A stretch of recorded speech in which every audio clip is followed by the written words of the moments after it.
तसेच त्या MA in clinical psychology आहेत आणि MA इन संस्कृत वेदामध्ये जे संस्कृत भाषा वापरली जाते त्याविषयी त्यांनी MA केलेला आहे. तर मी शाल्मली ताईंना विनंती करते की त्यांनी आम्हाला पुढील मार्गदर्शन करावे. जय गुरुदेव. जय गुरुदेव. जय गुरुदेव. हाँ, मेरी आवाज आ रही है? हाँ हाँ आ हाँ. रही. ओके. तो बाकीच्यांनी त्यांचे माईक बंद करावे, म्हणजे काय होतं मध्ये डिस्टर्बन्स येत नाही.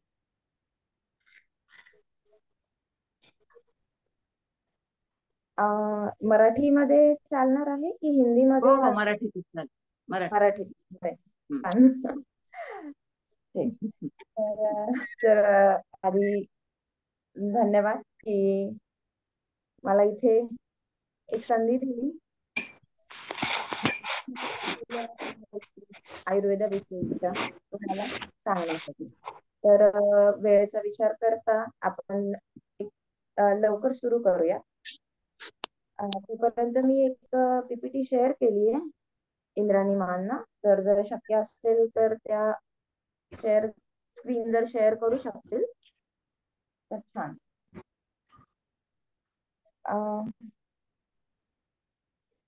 आजचा विषय आपला आहे आरोग्य. आणि आरोग्य समजून घेण्यासाठी आपण दोन पद्धतीने विचार करणार आहोत. एक ती पद्धत जी पूर्व परंपरेने आपल्याकडे चालत आलेली आहे आणि ज्या पद्धतीद्वारे खूप पूर्वीपासून वैद्यकशास्त्र या जगात आहे ते म्हणजे आयुर्वेद. 4 मुख्य वेदांपैकीच एका वेदाचा उपवेद असलेला हा वेद म्हणजे आयुर्वेद. तर सगळ्यात आधी प्रश्न मला हा विचारावा असा वाटेल सर्वांना की आयुर्वेदिक डॉक्टर असताना किंवा आयुर्वेदाविषयी बरेच गोष्टी सहज उपलब्ध होत असताना मी स्वतः आयुर्वेद जाणून घ्यावा याची खरंच गरज आहे का, असं तुम्हाला वाटतं का? आहे ना, नक्कीच आहे. हा, तर तुम्ही तुमचे व्हर्च्युअल हँड पण रेज करू शकता की ज्यांना वाटतं की हो मला गरज आहे आयुर्वेद जाणण्याची. तर हा, याचं उत्तर नक्कीच हो असणार आहे सर्वांचं. ते आहे की का तुम्हाला असं वाटतं की हा एवढा मोठा विषय आहे आणि तो असा मी कितीसा शिकू शकणार आहे किंवा असा मला कितीसा त्याचा उपयोग होणार आहे, की मला कुठे डॉक्टर व्हायचं आहे की कुठे कोणाला ट्रीटमेंट द्यायची आहे. तर तुमच्या मनात जे आहे. मी PPT शेअर केलंय, दिसतंय का कोणाला? हो, दिसते ताई. Okay, thank you. तर कोणी सांगू शकेल की हो जाणणं तर गरजेचं आहे पण का, हे कोणी सांगू शकेल का? हो. तुमच्या मनात जे असेल ते तुम्ही सांगू शकता.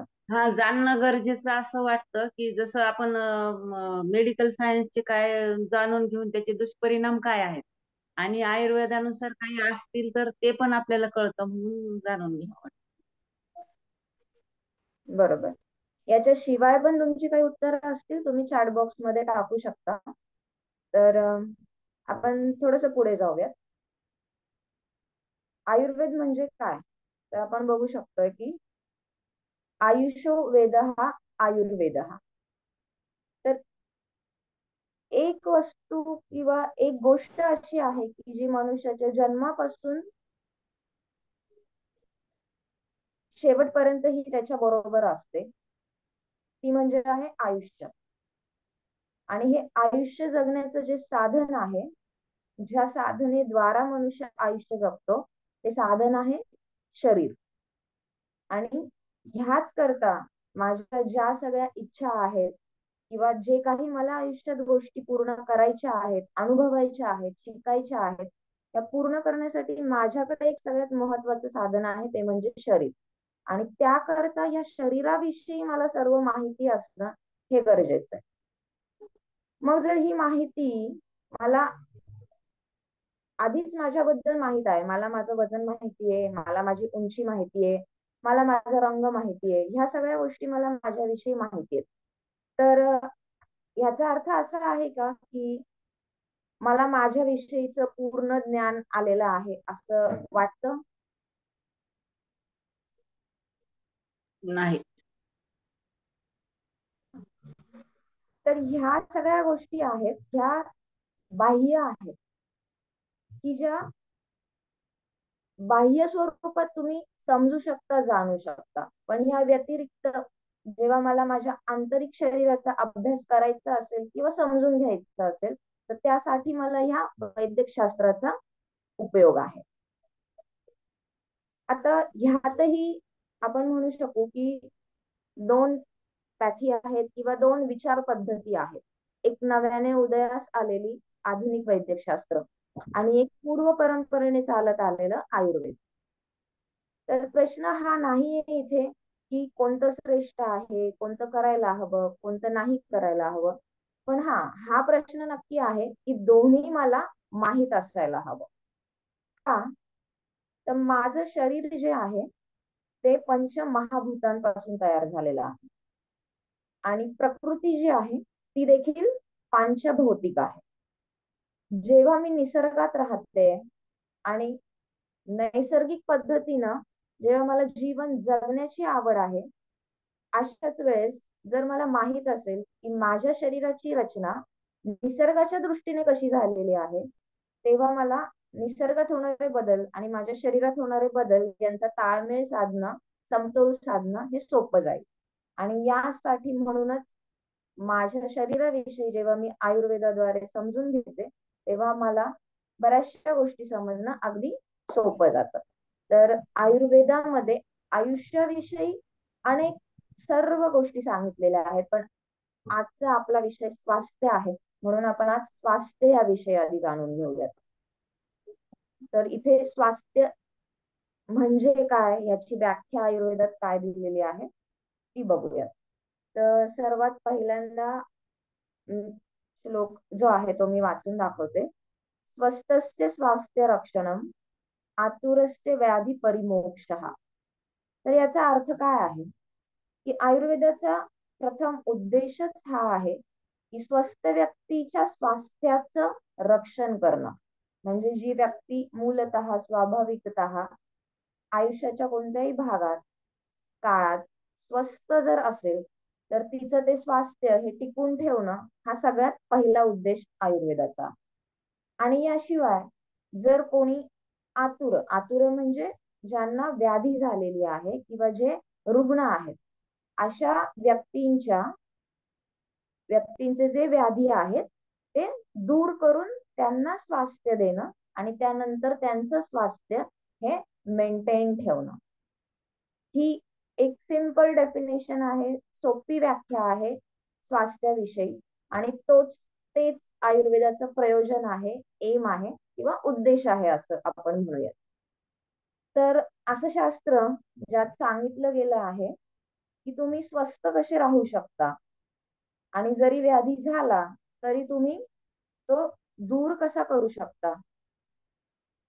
तर हे समजणं जास्त सोपं आहे की अगदी नव्याने उदयास आलेल्या आधुनिक शास्त्रानुसार व्याधी झाल्यानंतरच त्यावरती काहीतरी चिकित्सा घेणे आणि फक्त त्या व्याधीपुरतीच घेणे हे माझ्यासाठी हितकर आहे. तर या दोन्ही पैकी कोणत्या गोष्टी हितकर आहेत असं तुम्हाला वाटतं?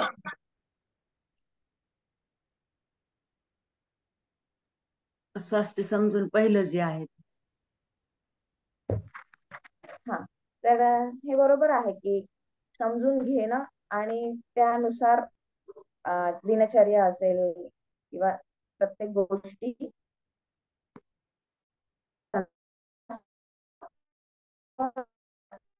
म्हणेल. पण ते करण्यासाठी सगळ्यात आधी हे आहे की मला माहित असायला हवं की नक्की काय करायला हवं आणि काय कसं करायला हवं. तर जेव्हा मी स्वस्थ असायला हवे, मी हेल्दी असायला हवे, तेव्हा मला त्या शास्त्राच्या काही व्याख्या माहित असणं गरजेचं आहे. आणि त्या मूलभूत व्याख्या जेव्हा मला माहित असतात, तेव्हा मला माझ्या पद्धतीने त्या शास्त्राचं वाचन करणं सोपं होईल, समजणं सोपं होईल आणि त्यानुसार दैनंदिन जीवनात काही बदल करणं सोपं होईल.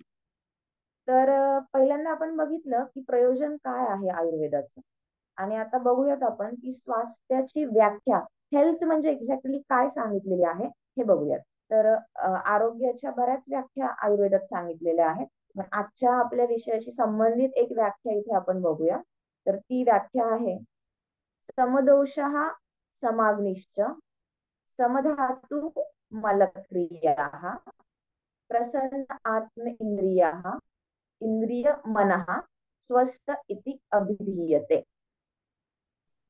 तर महर्षी सुश्रुत जे अनेक काय म्हणू आपण महर्षी झालेले आहेत आयुर्वेदामध्ये, ज्यांनी आयुर्वेदाचं ज्ञान परंपरेने या पृथ्वी तलावरती आणलं, त्यापैकी एक हे आहेत की महर्षी सुश्रुत.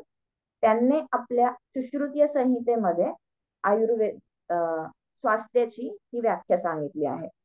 तर याच्यात नक्की काय आहे, तर हे शब्द नक्कीच सगळ्यांना नवीन असतील किंवा याच्यातले काही शब्द परिचित असतील, पण बरेचसे हे नवीनही असतील. तर हे नक्की काय आहे ते आपण एक एक करून बघूयात.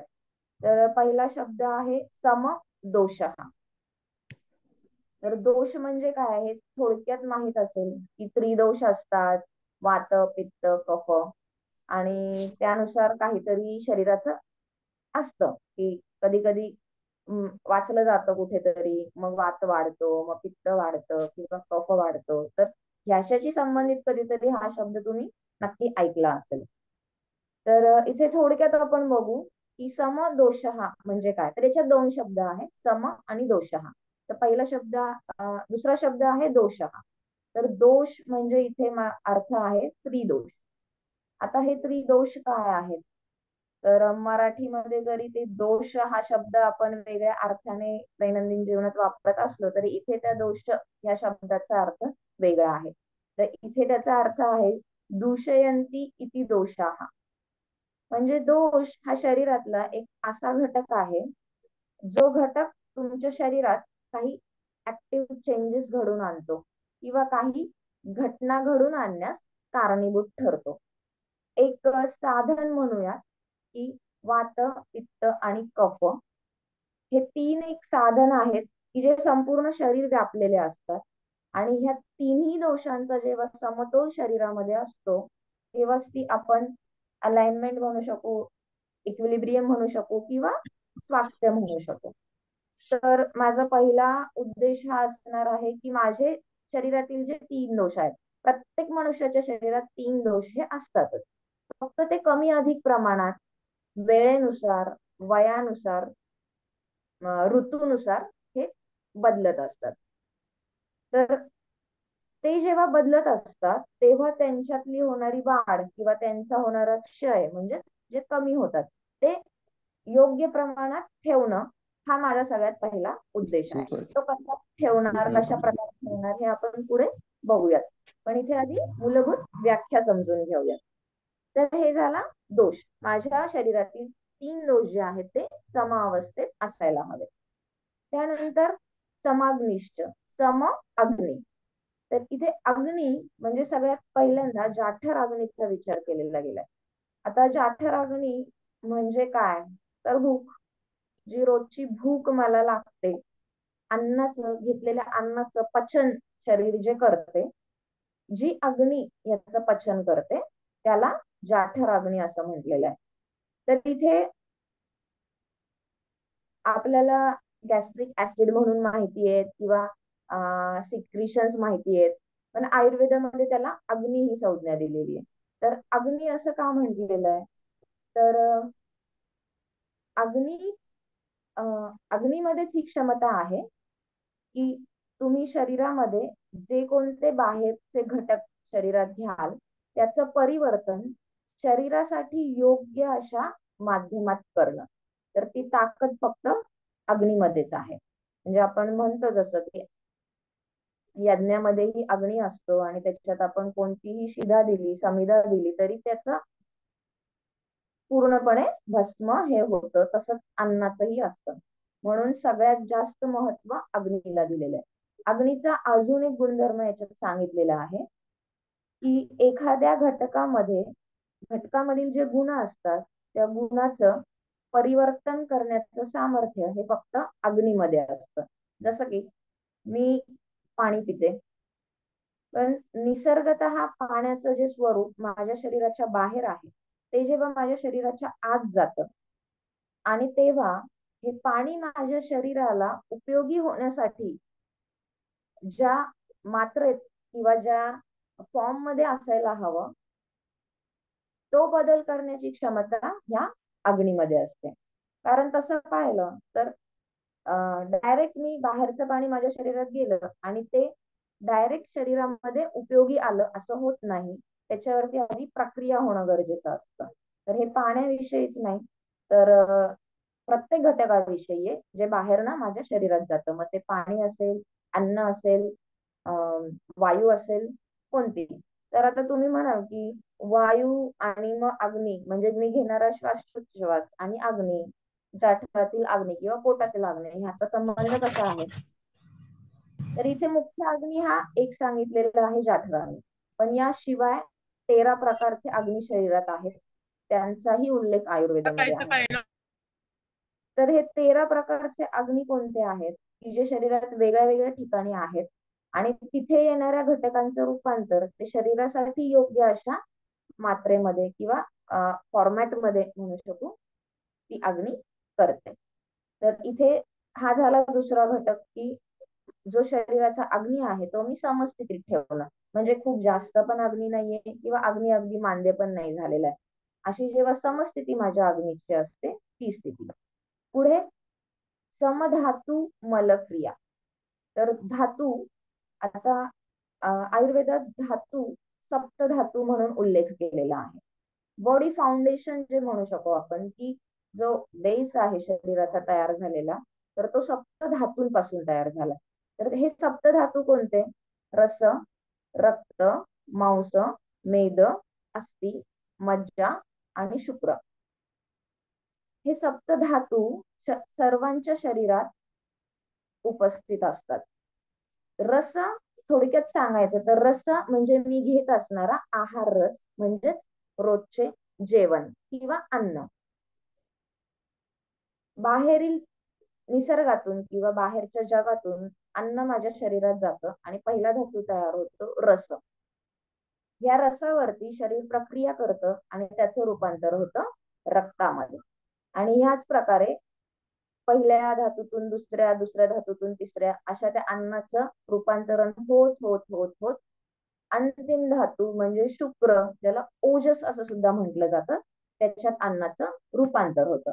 म्हणून हे 7 जे घटक आहेत किंवा अवस्था आहेत यांना धातू धारयती इति धात्वः, जे शरीराचे धारण करतात त्यांना धातू असं म्हटलेलं आहे. तर हे 7 धातू सुद्धा समस्थितीत असणं म्हणजे त्यांच्या ज्या क्रिया आहेत किंवा जे त्यांचे रोल आहेत, फंक्शन्स आहेत शरीरातले ते समावस्थेत चालू राहणं हे पुढचा मुद्दा. त्यानंतर पुढचा एक भाग आहे मल. आयुर्वेदामध्ये मलाला अतिशय महत्व दिलेलं आहे. तर मल म्हणजे काय की असे पदार्थ किंवा असे घटक जे शरीराच्या बाहेर टाकतं.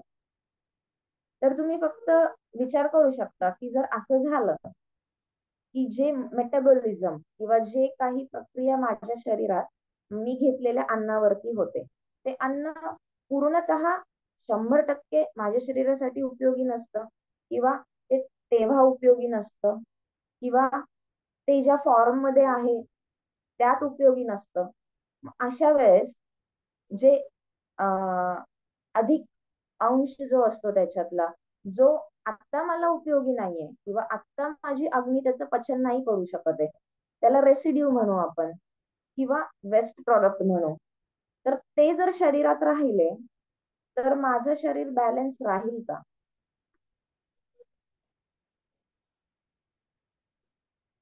याचा तुम्ही विचार करू शकता. तर मला मध्ये नाही ना. पहिल्या तर मला मध्ये येतं स्वेद म्हणजे स्वेटिंग, घाम जो येतो त्यानंतर येतं मूत्र, युरिन आणि पुरीश म्हणजे मल, किंवा आपण ज्याला म्हणू रोज आपण जो मलभाग गुदद्वारा बाहेर शरीराच्या टाकतो त्याला पुरीश असं म्हटलं जातं. तर हे 3 मुख्य मल सांगितले गेलेले आहेत. तर ह्यांच्यात सुद्धा साम्यावस्था असणं, समता असणं हा सुद्धा आरोग्याचा किंवा स्वास्थ्याचाच एक भाग आहे. आता हे झालं भौतिक स्तरावरती किंवा स्थूल शरीरावरती. आता सूक्ष्म शरीराचा जेव्हा विचार केला जातो तेव्हा यात जेव्हा आत्म म्हणजे माझा आत्मा, माझे पंचेंद्रिय आणि माझं मन हे जेव्हा प्रसन्न असतं, तर अशा पूर्ण मिळून ह्या स्थितीला स्वस्थ म्हणजे हेल्थ अशी डेफिनेशन आयुर्वेदामध्ये दिलेली आहे. तर इथे ही व्याख्या जी आहे हेल्थची ही सर्वांना समजलेली आहे, किंवा ह्याच्यात काही शंका असतील तर विचारू शकता.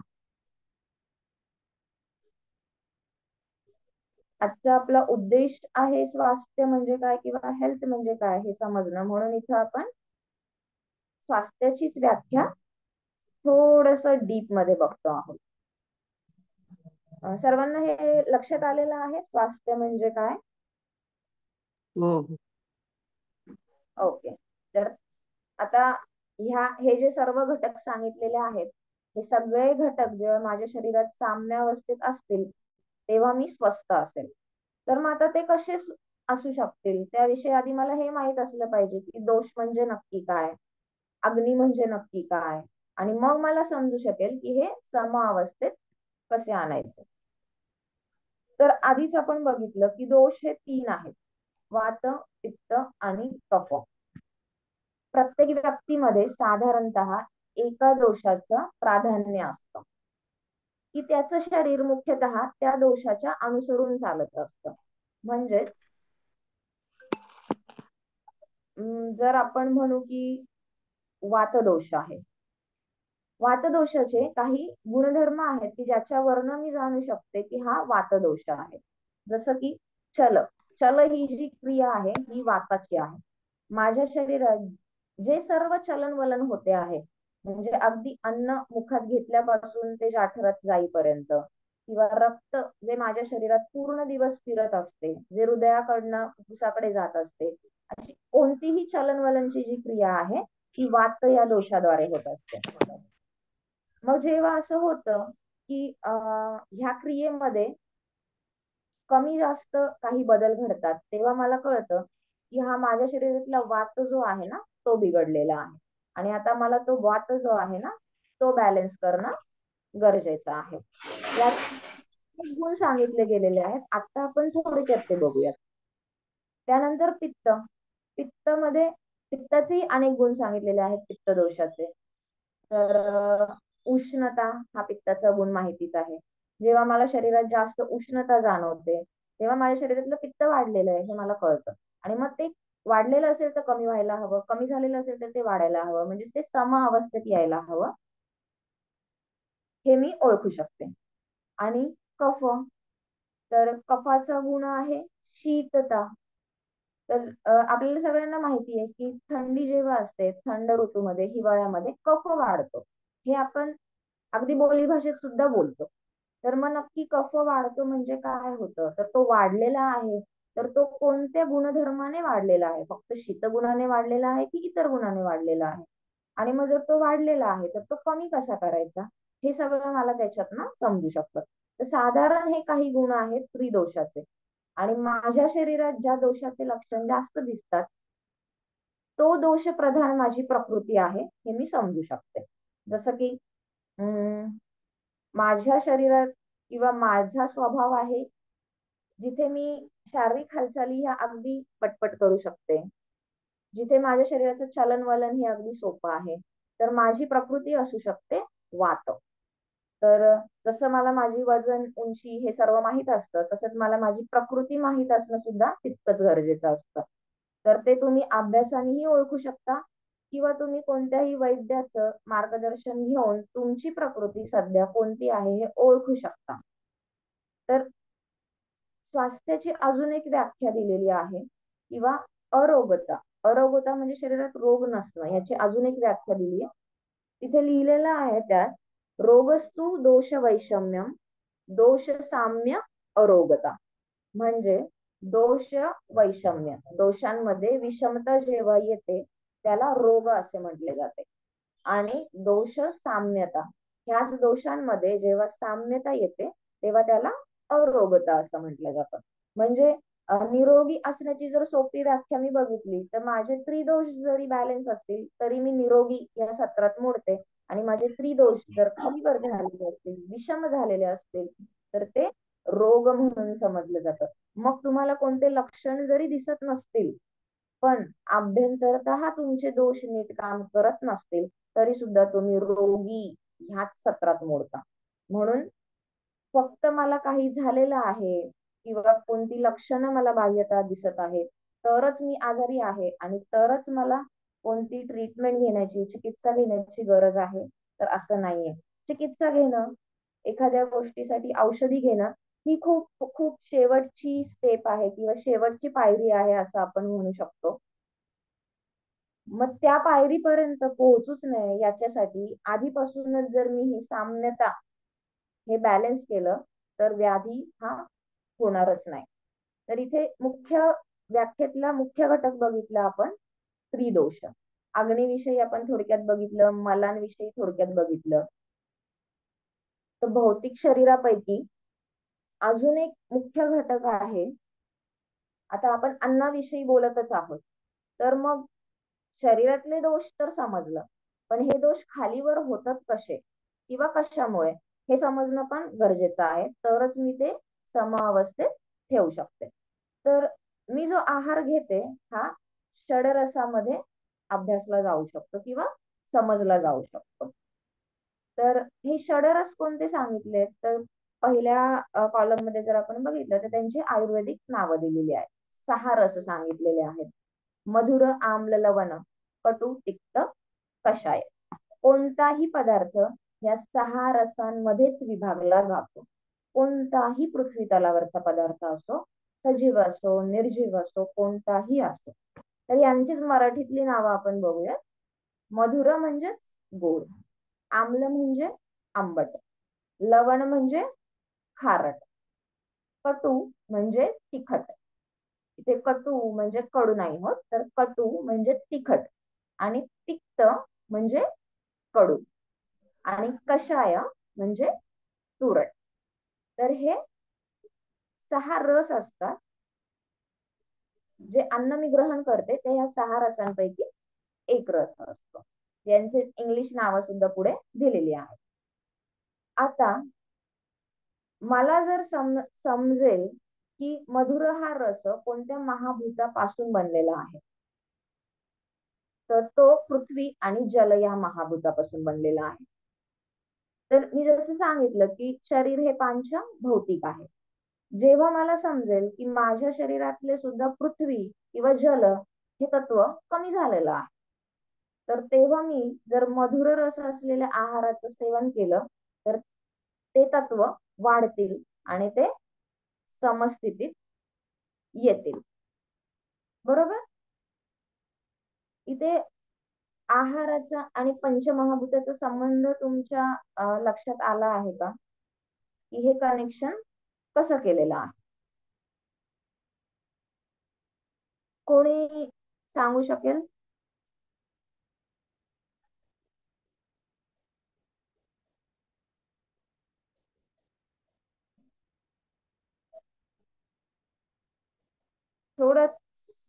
थोडासा पॉज घेतलेला आहे आणि ही जी स्लाइड आहे, हे जे आहे, हा तक्ता हा समजणं सगळ्यात जास्त महत्वाचं आहे.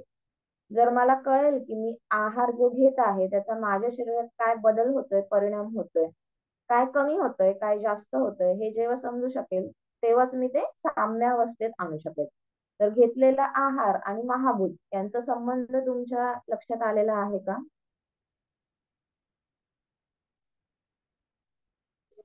हे ओके. म्हणजे आम्ल आंबट आणि पृथ्वी तत्व आणि अग्नी तत्व म्हणजे याच्यात उष्णता निर्माण होते असं वाटते का?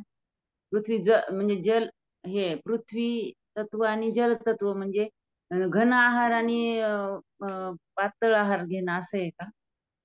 हा, तर मी सांगते, प्रश्न सुद्धा पुन्हा एकदा सांगते आणि हा संबंध सुद्धा पुन्हा एकदा सांगते. तर माझा प्रश्न हा आहे, आज आपण जे समजून घ्यायचं आहे आरोग्य किंवा हेल्थ, त्याच्यासाठी एक कॉमन पॉइंट थोडासा पकडतोय की जो आपण समजू शकतो सोप्या पद्धतीने, ते म्हणजे पंचमहाभूत.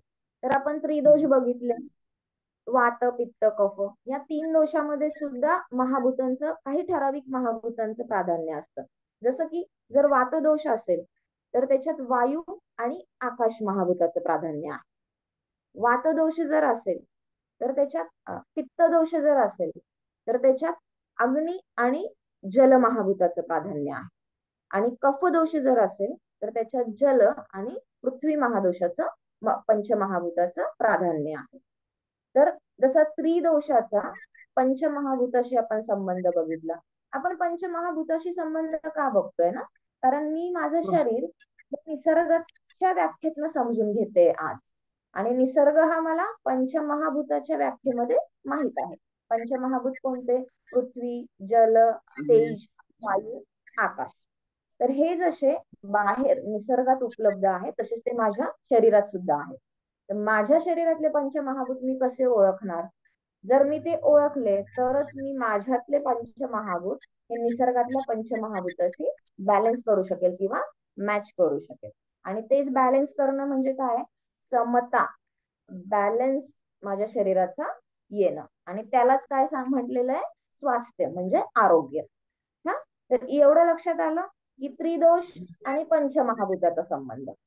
हा, तर हे झालं त्रिदोषात. आता प्रॅक्टिकली काय होतं, मी अन्न घेते, तर हम्म. अन्न जे आहे हा एक नैसर्गिक फॉर्मॅट आहे किंवा एक नैसर्गिक घटक आहे. कोणताही आर्टिफिशियल पदार्थ तर मी खात नाही. गोळ्या खातो, पण गोळ्या सुद्धा कशापासून तयार केलेल्या असतात? कोणत्या तरी नैसर्गिक घटकाचा एक्स्ट्रॅक्ट काढून किंवा त्याच्यातले पोषण मूल्य ते त्या आर्टिफिशियल फॉर्मॅट मध्ये आणलेले असतात. बरोबर? तर हे जे अन्न आहे हे सुद्धा पंचभौतिक आहे. मग जर मला कळालं की मी जो आहार घेते त्याच्यात नक्की कोणते पंचमहाभूत आहेत, ते जर मला समजलं तर मला हेही कळेल ते जेव्हा माझ्या शरीरात जातात तेव्हा माझ्या शरीरातले कोणते पंचमहाभूत खाली वर होत आहेत. तर इथे आपण एकच उदाहरण बघू. समजा पहिलं की मधुर, म्हणजे जेव्हा गोड पदार्थ मी खाते तेव्हा माझ्या शरीरातील पृथ्वी आणि जल महाभूत हे वाढतं. आता याच्यात फक्त मी म्हणेल पृथ्वी म्हणजे जड किंवा घन किंवा ज्याला वजन आहे एवढा एकच गुण याच्यात नसतो, अनेक गुण असतात. पण इथे सोपं समजण्यासाठी म्हणून आपण समजून घेऊया की जड पदार्थ, आणि आपण बोलतानाही म्हणतोच की गोड पदार्थ ना जड असतात आणि पचायला वेळ लागतो, म्हणून ते कमी प्रमाणात खावे. तर त्याचा संबंध इथे लगेच आपल्याला समजतोय का? कारण त्याच्यात पृथ्वी महाभूताचं आधिक्य असतं, प्राबल्य असतं. पृथ्वी महाभूताबरोबरच काय असतं? तर जल महाभूत असतं. तर जल महाभूताचं वैशिष्ट्य आपण काय समजू शकू? तर द्रवता. म्हणजे जेव्हा मी गोड पदार्थ खाते तेव्हा माझ्या शरीरातील पाण्याचं प्रमाण किंवा द्रवता ही सुद्धा वाढते. आता द्रवता म्हणजे फक्त द्रवता येत नाही, तर द्रव या पदार्थाचे इतर गुणधर्म पण येतात, जसे चलता. कारण द्रव पदार्थ हा नेहमी चालत असतो, एका ठिकाणावरून दुसऱ्या ठिकाणी तो फिरत असतो. तर म्हणून तिथे जल ह्या महाभूतातलं माझं जे शरीरातलं महाभूत आहे त्याच्यात सुद्धा बदल हा घडतो. तर मी जेव्हा पोळी खाते तेव्हा ती कोणत्या रसात येते हे मी बघणं गरजेचं आहे. जेव्हा मी लोणचं खाते ते कोणत्या रसात येतं, आणि मग ते खाल्ल्यानंतर माझ्या शरीरातलं कोणतं महाभूत हे वाढतं हे मला कळणं गरजेचं आहे. तर आता याच्यात दुसरं जे आहे तिसरं बघूयात आपण, लवण. तर ह्याच्यात अग्नी आणि जल महाभूत बघितलंय आपण. तर लवण म्हणजे काय? तर खारट. आता त्रिदोषाचा जेव्हा आपण पंचमहाभूताशी संबंध बघितला तेव्हा पित्त दोषामध्ये अग्नी आणि जल महाभूताचं प्राधान्य आहे. ती स्लाइड इथे ऍड झालेली नाहीये, तर ते मी तुम्हाला तोंडी सांगेल तर ते तुम्ही लिहून घेऊ शकता. वात, पित्त आणि कफ. आणि त्यांचा महाभूताशी जो संबंध आहे, वाताचा संबंध आहे वायू आणि आकाश, पित्ताचा संबंध आहे अग्नी आणि जल, आणि कफाचा संबंध आहे जल आणि पृथ्वी. आता असं नाहीये की या एकामध्ये दोनच महाभूत आहेत, बाकी 3 महाभूतांचाही तिथे समावेश असतो, पण तो कमी प्रमाणात असतो. इथे आपण प्राधान्य कोणाचं आहे ते बघतोय. तर आता आपण बघत होतो की लवण रस, खारट पदार्थ जे असतात, स्पेसिफिकली आपल्याला माहिती आहे की खारवलेले पापड किंवा जे साठवणीचे पदार्थ केले जातात त्याच्यात मीठ जास्त वापरलं जातं. तर ह्याच्यामध्ये अग्नी आणि जल महाभूत जास्त आहे इथे आपण बघतोय. तर हे अग्नी आणि जल त्रिदोषापैकी कोणत्या दोषामध्ये सगळ्यात जास्त आहे?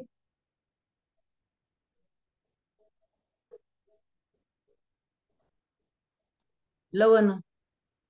हा, लवण हा रस झाला.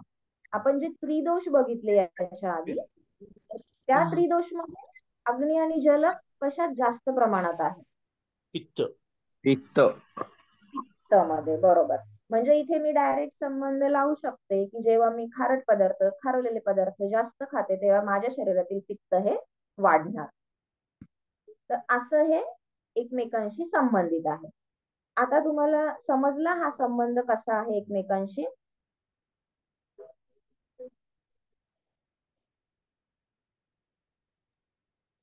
हे उदाहरण समजलं जे आता सांगितलं? ओके. ह्या दृष्टीनं अभ्यास करणं का गरजेचं आहे? कारण जेव्हा मला हे समजेल की मी काय खाते आणि त्याचे गुणधर्म काय आहेत, तेव्हाच मी माझ्या शरीरात ते किती प्रमाणात हवेत आणि कशा प्रमाणात हवे हे ठरवू शकते. म्हणून आपण हा संबंध बघतोय. आता तुम्ही म्हणाल की आता नवीन नवीन गोष्टी येतात, सगळं डेझर्ट, त्याच्यात खूप प्रकार असतात, किंवा गोड आईस्क्रीम बरोबर खाल्लं जातं, तिखट गरम बरोबर खाल्लं जातं, गोड थंड बरोबर, म्हणजे जे काही नवीन नवीन रेसिपीज येतात, पदार्थ येतात, किंवा मग ह्या सगळ्यांचे रस कसे ओळखायचे ते मला कसं कळणार हे नक्की कोणत्या रसात येतं?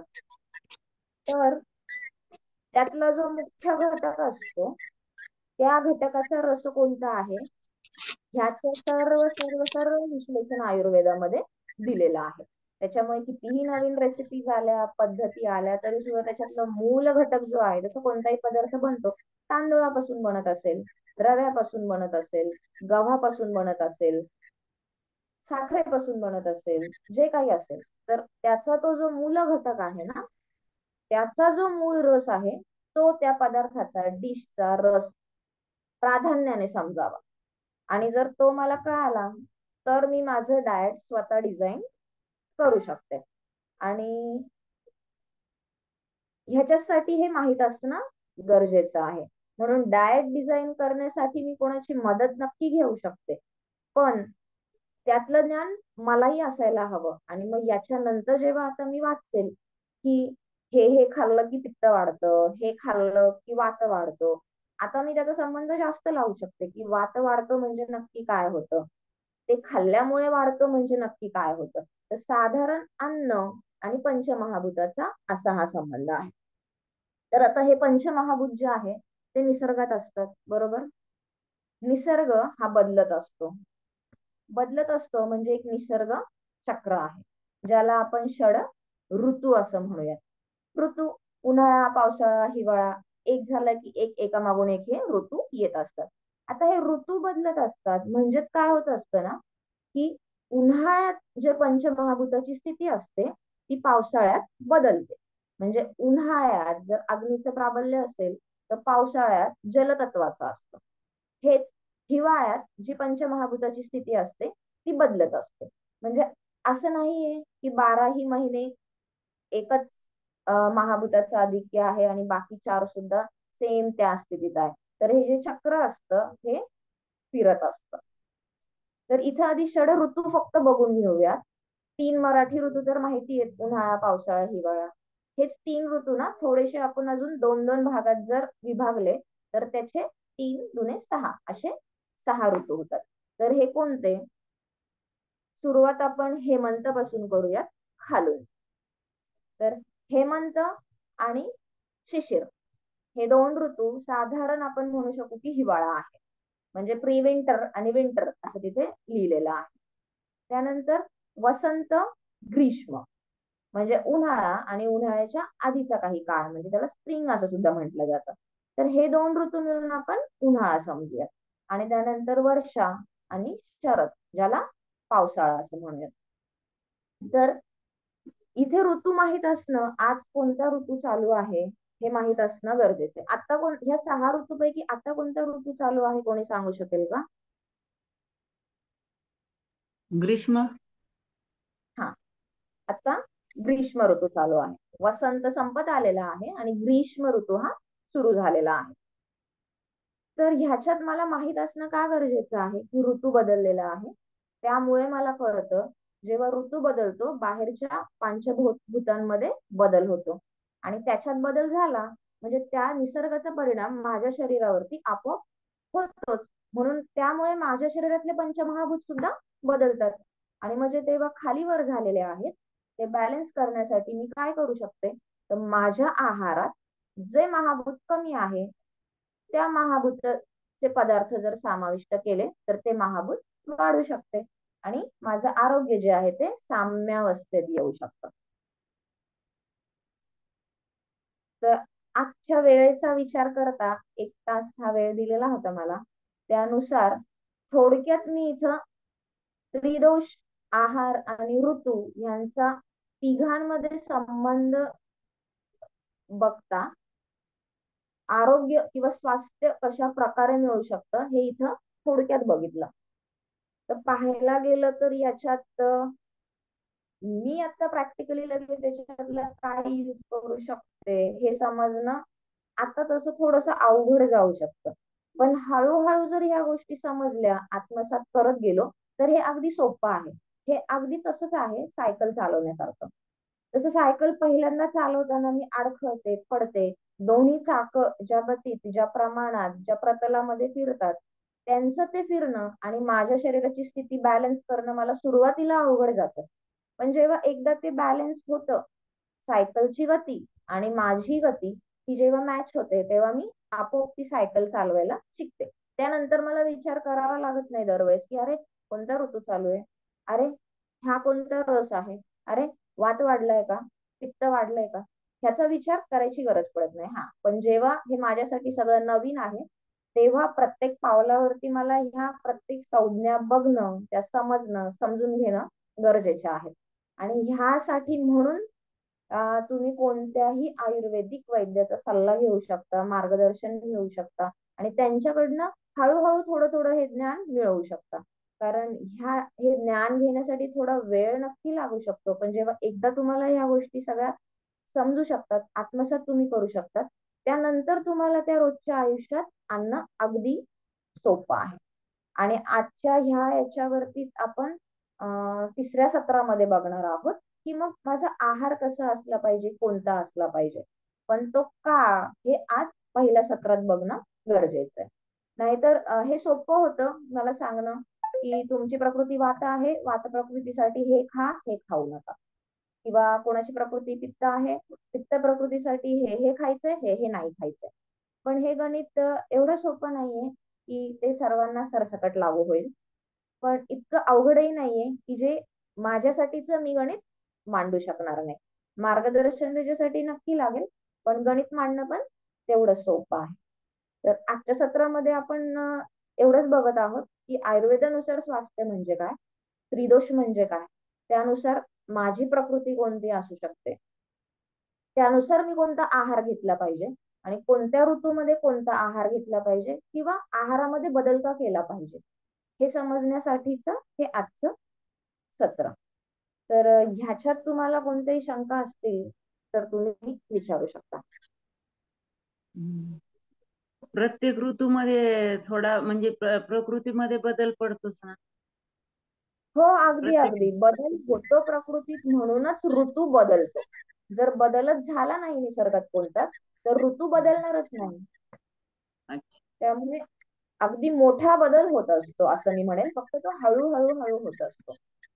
म्हणजे जसं उन्हाळा सुरू झालाय तर आज अचानक उन्हाळा सुरू होत नसतो, तो हळूहळू हळू ऊन वाढत जात असतं, त्यानंतर ते एका पीक पॉइंटला पोहोचतं आणि त्यानंतर ते हळूहळू हळू कमी होत जात असतं. म्हणजेच हा बदल स्टेप बाय स्टेप होतो आणि स्टेप बाय स्टेप पुन्हा दुसऱ्या ऋतूकडे निसर्ग वळतो. आणि तसाच बदल शरीरात सुद्धा क्रमाक्रमाने होत असतो. म्हणजे त्रिदोष पण तसेच कमी जास्त होतात. त्रिदोष जे आहे वात पित्त कफ ते पण त्या प्रमाणातच कमी जास्त होतील ना.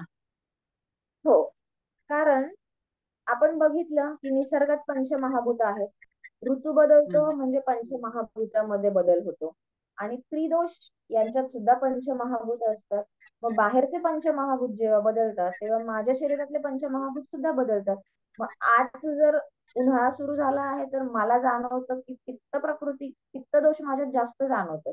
आणि हे जेव्हा पावसाळा चालू होतं तेव्हा मला असं वाटतं की अरे, कफदोष जरा जास्त जाणवतोय वाटतं. तर असे काही बदल होतातच. फक्त ते मी ओळखणं गरजेचं आहे. तर ह्याच्यात अजूनही बरेचसे गोष्टी आहेत की ते कसं ओळखायचं, काय करायचं. पण आपण वेळेचं बंधन लक्षात घेता साधारण बेसिक जे आहे ते आज बघतोय. तर हे बदल होत असतात. धन्यवाद. मी इंद्राणी बोलते. मला एक विचारायचं होतं.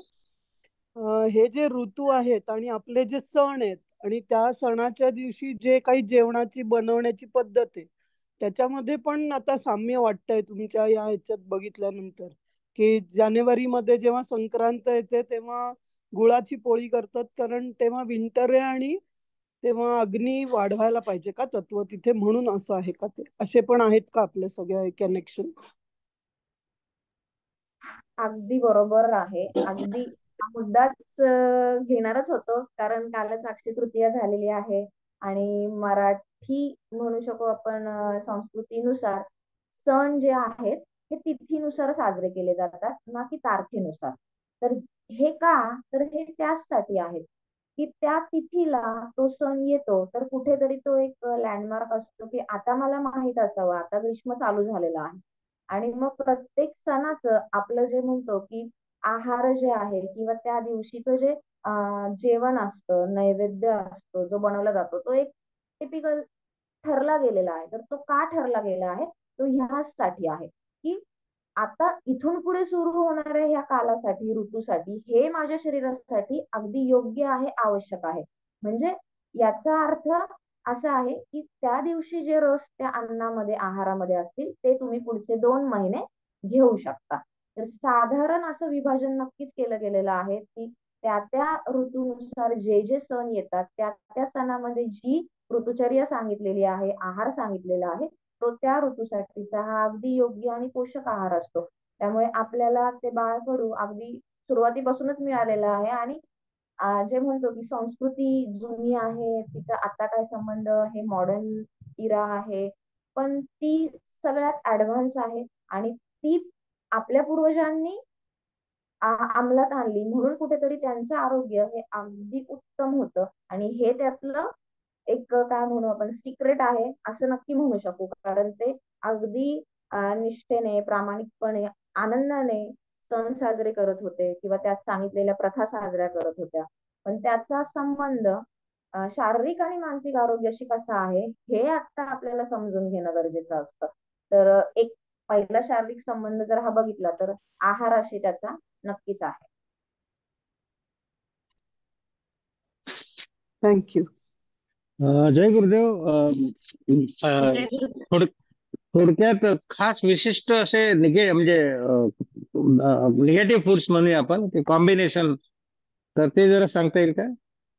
ते हो. जसं की डाळी बरोबर दही खाऊ नये, दूध बरोबर फ्रूट खाऊ नये, असे महत्वाचे सांगाल कुठले?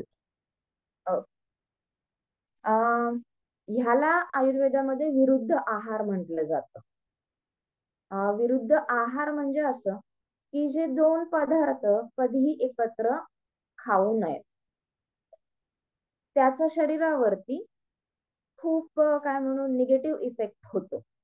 आता समजा गिरीशजींना शिकरण चालतं, आवडतं म्हणून ते खातात आणि मला नाही आवडत पण बनतं म्हणून मी खाते. गिरीशजी 10 वर्ष झाले खातायत आणि मी आत्ताच सुरू केलंय. पण असं होऊ शकतं की काही महिन्यामध्येच मला शरीरात काही असे बदल जाणवू शकतात की ज्याला आपण रोग किंवा व्याधी म्हणू शकतो. का? कारण माझ्या प्रकृतीला ते सूट नाही झालं विरुद्ध अन्न. पण हेच गिरीशजींची शारीरिक क्षमता किंवा प्रकृती थोडीशी वेगळी आहे की त्यांना ते सूट होतंय किंवा त्याच्यामुळे होणारे शरीरातले जे अपाय आहेत किंवा होणारे व्याधी आहेत ते त्यांना लवकर दिसून येत नाही किंवा समजून येत नाही. पण असं जरी असलं तरी सुद्धा तो विरुद्ध आहारच आहे आणि तो सर्वांसाठी घातकच आहे. म्हणून जरी माझ्यात लक्षण दिसत नसतील, मला कोणते त्रास होत नसतील, तरी सुद्धा मी विरुद्ध आहार हा घेतला नाहीच पाहिजे. तर त्याची सुद्धा एक यादीच आहे, छोटीशी आहे, मोठी नाहीये. पण आता इथे मी काही महत्वाच्या थोडक्यात सांगेल जे अगदीच विरुद्ध आहारामध्ये येतं. त्याच्यात सगळ्यात पहिल्यांदा येतं की फळ आणि दूध. एक फक्त आंबा आहे की ज्याच्या बरोबर दूध नक्की घ्यावं, आवर्जून घ्यावं. पण त्याशिवाय कोणत्याही फळाबरोबर दूध घेऊ नये कोणत्याही प्रमाणात. शिकरण पण चालत होतं असं म्हणायचे ना, म्हणजे ते चुकीचंच आहे का? काय काय? केळीचं शिकरण. हो हो, असं म्हणायचंय पण ते चुकीचं आहे. पण तेव्हा ते क्वचित आहारात घेत होते आणि अच्छा. त्यातही त्यांना ह्या गोष्टीचं नक्की ज्ञान होतं की कोणत्या जातीची कोणत्या प्रकारची केळी घ्यायला हवीत आणि त्याबरोबर कोणतं दूध असायला हवं. अच्छा. आणि ते ते जेव्हा घेतलं जाईल शिकरण तेव्हा त्या दिवशीचा बाकीचा आहार काय असायला हवा हे ज्ञान त्यांना नक्की होतं. पण आता ते तेवढं शक्य नसल्यामुळे हेच योग्य आहे की ते घेऊ नये आणि काय होतंय हे घेऊन बघण्याची वाट बघू नये की चला मी घेतोच इतक्या वर्ष अजून काही झालेलं नाही तर चांगलं आहे आणि घेत राहूयात. तर ह्याच्या त्यामुळे कोणाच्या शरीरात कोणता बदल घडू शकतो किंवा कोणते परिणाम दिसू शकतात हे नाही सांगू शकत. काही जणांना त्याच्यामुळे सांधिवात होऊ शकतो, सांधे दुखू शकतात.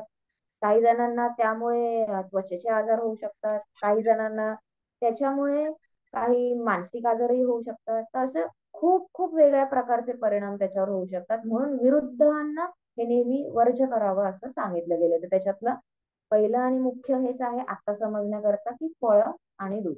असे बरेचसे आहेत परंतु मी ते पुन्हा एकदा ग्रंथातनं त्याचं व्यवस्थित नोट्स काढून एका सत्रात नक्की घेईल. जय गुरुदेव. आणि दुसरं सोप्या भाषेत जर आजच्या दिवसासाठी मला हे समजून घ्यायचं असेल की मी कोणतं विरुद्ध अन्न नाही खाल्लं पाहिजे आणि हा प्रश्न मुख्यतः तेव्हा येतो की जेव्हा आज मी बाहेर हॉटेलमध्ये जाते, कोणत्या समारंभात जाते, तर अशा ठिकाणी खूप काय काय नवीन नवीन असतं, खूप काय काय वेगळं वेगळं असतं आणि सर्वजण अगदी उत्साहाने ते सगळं त्याला बघूयात नक्की काय आहे हे बघण्यासाठी तरी एकदा खाऊन बघतात. तर एकदा खाऊन बघणं हे ठीक आहे. पण ज्या गोष्टी कधीच ऐकलेल्या नाहीयेत किंवा बघितलेल्याही नाहीयेत किंवा आपल्या आई वडिलांकडनं आजी आजोबांकडनं आपल्याला कधी माहित नाहीयेत तर त्यांच्या वाटेला जाऊच नये एवढंच मी सांगेल. कधीतरी घेणं हे ठीक आहे आणि पुन्हा कधीतरीची माझी व्याख्या काय आहे ती सुद्धा समजून घेणं गरजेचं आहे. काही जणांसाठी कधीतरी म्हणजे आठवड्यातनं कधीतरी चालतं तर काही जणांसाठी 6 महिन्यातनं एकदा म्हणजे कधीतरी असू शकतं. तर ते सुद्धा मला पुन्हा माझ्या प्रकृतीनुसार ठरवणं गरजेचं आहे की माझ्यासाठी कधीतरी म्हणजे काय. जय गुरुदेव. जय गुरुदेव. दूध हे खरंच पूर्ण अन्न आहे का हे मला विचारायचं. आणि दुसरी गोष्ट ज्या खायच्या इच्छा होतात जे ऑटोमॅटिकली आता सपोज डायबिटीसचा पेशंट आहे तर त्याला ते शुगर खावीशी वाटणार हे साहजिक आहे.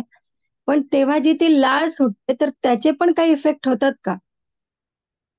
म्हणजे खाणं आणि ती भावना होणं यात काही डिफरन्शिएट होतं का? आणि मला काहीतरी खावंसं वाटतंय म्हणजे ती माझ्या शरीराची नीड आहे, गरज आहे की ते फक्त जिभेसाठी वाटतंय आणि तेव्हा जी ती लाळ सुटते मग ती पण अपायकारक असू शकते का?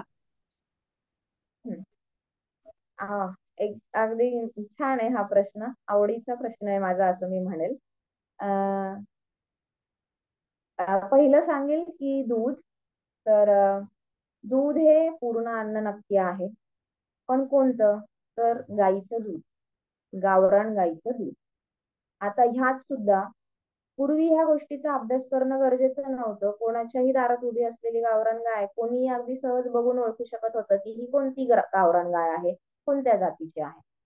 पण आज परिस्थिती अशी आहे की मला माहित नाही माझ्याकडे जे रतिबाचं दूध येतं ते नक्की कोणतं येतं, ते नक्की कसं येतं, त्याच्यावरती नक्की काय प्रक्रिया झालेली असू शकते. गावरान गाय जरी असली तरी ज्या गाई आणि बैल ह्यांच्यातनं त्या गायीचा जन्म झालेला आहे, ते दोन्ही गाई बैल सुद्धा त्याच जातीचे गावरानच आहेत का, हे सुद्धा तेवढंच महत्वाचं आहे.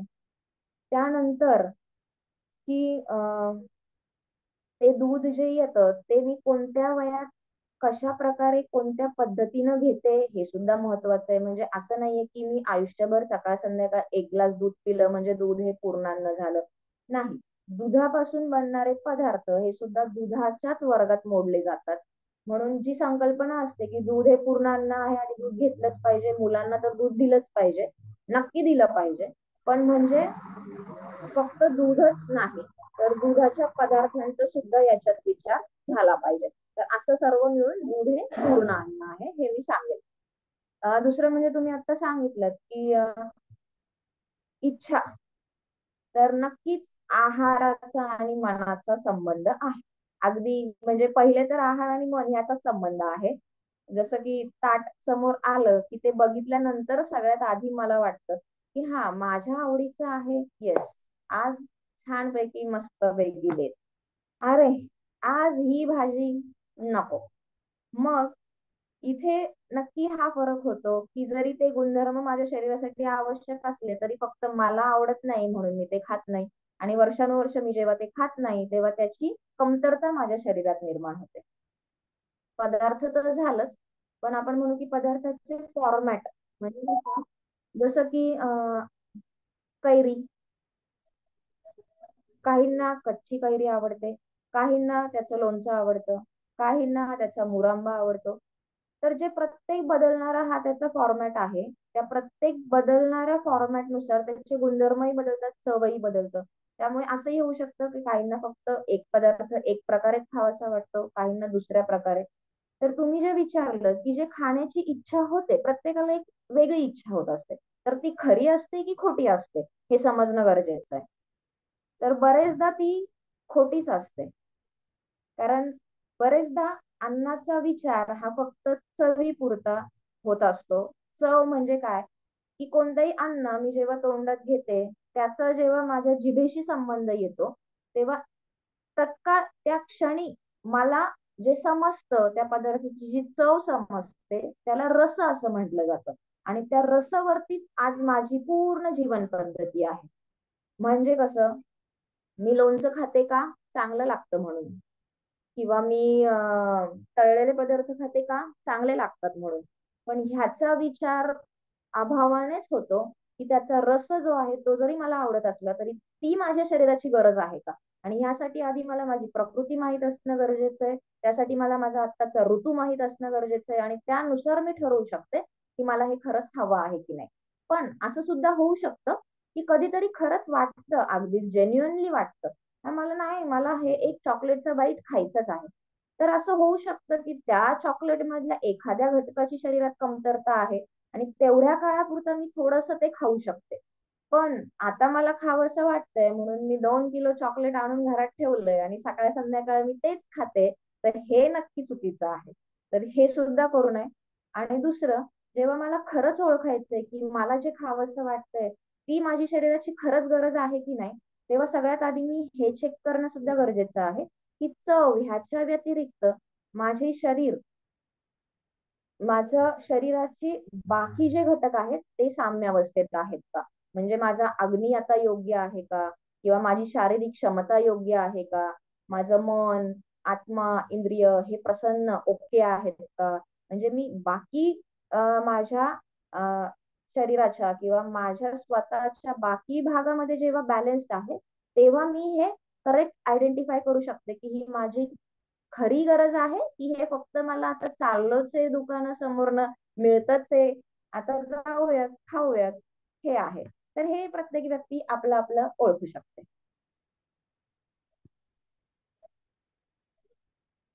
जय गुरुदेव.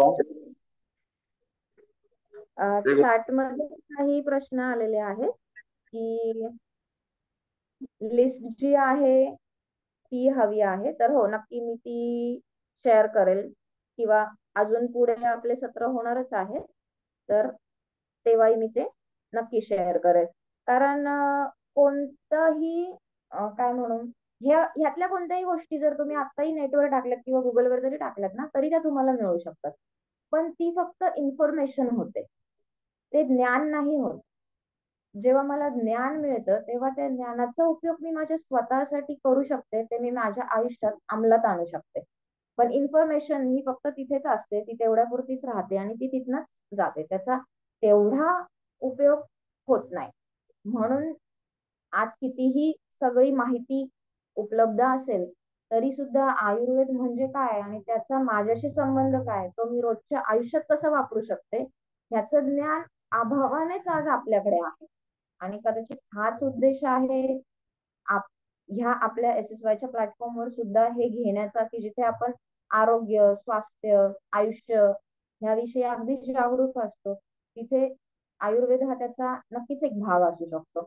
तर ते सुद्धा आपण नक्की डिस्कस करूयात आणि ती लिस्ट सुद्धा मी तुम्हाला नक्की देईल. मला नक्की आवडेल की जर विरुद्ध आहार म्हणजे काय हे तुम्ही समजून घेता आणि तो न घेतल्याने, तो टाळल्याने तुमचे बरेचसे प्रश्न तिथल्या तिथेच कमी होतील. त्यामुळे आरोग्याच्या दृष्टीने ते एक अजून महत्वाचंच पाऊल असेल. धन्यवाद. धन्यवाद आहे, खूपच छान झालंय आजचं सत्संग. आपण प्रेयर घेऊन नंतर विचारू कोणाला काही प्रश्न.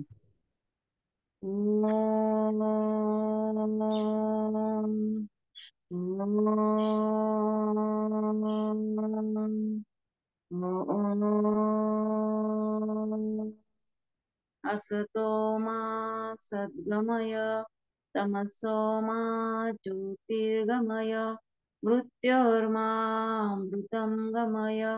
ओम शांति शांति शांति. ओम श्री विश्वेश्वराय नमः.